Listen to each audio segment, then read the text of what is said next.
Il l'attendait au tournant. Il pensait que l'OM allait encore couler. Il y a quelques jours, Toulouse humiliait Marseille en Coupe de France, brisant les rêves de trophée de tout un peuple. Mais la musique était différente. Vous vouliez une guerre, Habib Beye a envoyé ses soldats. Vous vouliez de la revanche, Mason Greenwood a sorti le fusil de précision. Dans un stadium en ébullition, l'Olympique de Marseille n'est pas venu pour jouer, ils sont venus pour récupérer ce qui leur appartient, la victoire et une place sur le podium de la Ligue 1. Pas de pitié, pas de calcul. Un hold-up? Non, une exécution tactique. Entre le génie de Paixão, la solidité de fer de Pavard et un Greenwood qui terrorise littéralement les défenses de France, l'OM a envoyé un message clair à toute la Ligue 1. Ne nous enterrez jamais trop vite. Installez-vous parce qu'on va disséquer comment Marseille a éteint le stadium et pourquoi cette victoire change absolument tout pour la fin de saison. C'est parti pour le débrief qui va faire parler. Regardez-moi cette équipe. Habib Beye n'était pas là pour rigoler. Un 4-3-3 ultra équilibré, mais surtout une défense qui ressemble à une muraille de Chine.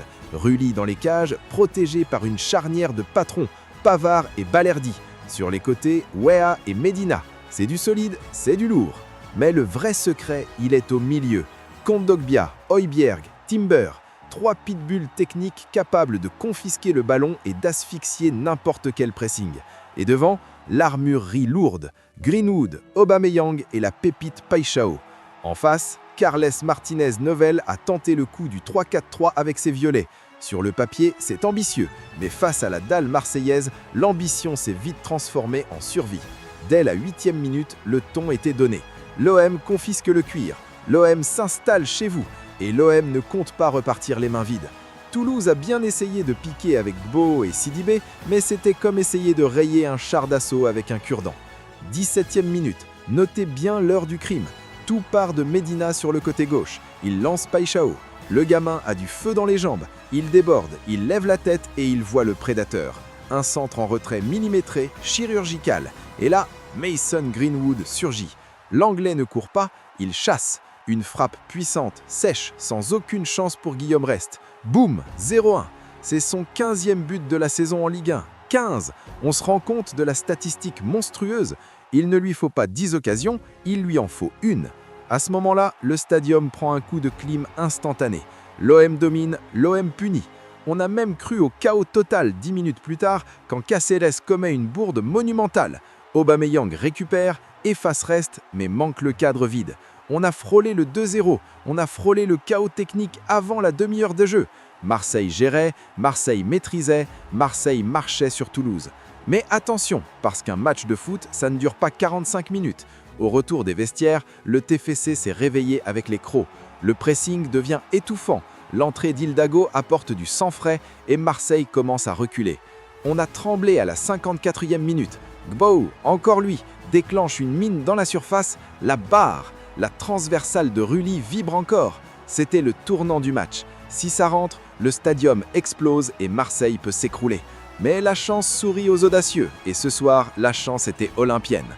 Les fautes s'accumulent. Le match devient haché, sale, physique. C'est là qu'on voit le caractère d'une équipe. Pavard a été impérial, Balerdi a joué comme un capitaine, Rulli a sorti les parades qu'il fallait, notamment sur cette tentative de Metalli à la 77e. Marseille a souffert, oui, Marseille a reculé, d'accord, mais Marseille n'a pas craqué. C'est ça la marque des grands qui visent le podium. Score final 0-1, court mais tellement précieux. L'OM fait coup double. 1. La revanche est prise après l'élimination en Coupe de France, la hiérarchie est rétablie. 2. Marseille remonte provisoirement à la 3e place du classement. À la veille du choc entre l'OL et le Paris FC, les Phocéens mettent une pression monstrueuse sur leurs concurrents. Toulouse chute à la 12e place et va devoir se poser les bonnes questions sur son efficacité. Mais pour Marseille, le signal envoyé est terrifiant de réalisme. Quand cette équipe décide de fermer le verrou, elle est imprenable. Alors la question que je vous pose, la famille, est-ce que cet OM-là est officiellement le favori pour la 2e place? Est-ce que Greenwood va finir meilleur buteur de ce championnat? Dites-moi tout dans les commentaires, je veux voir les supporters marseillais s'enflammer. On lit tout. N'oubliez pas de lâcher le pouce bleu si vous avez kiffé ce débrief, de vous abonner pour ne rien rater de la suite de la saison. C'était un plaisir, on se retrouve très vite pour une nouvelle analyse. Allez l'OM et à la prochaine. Ciao!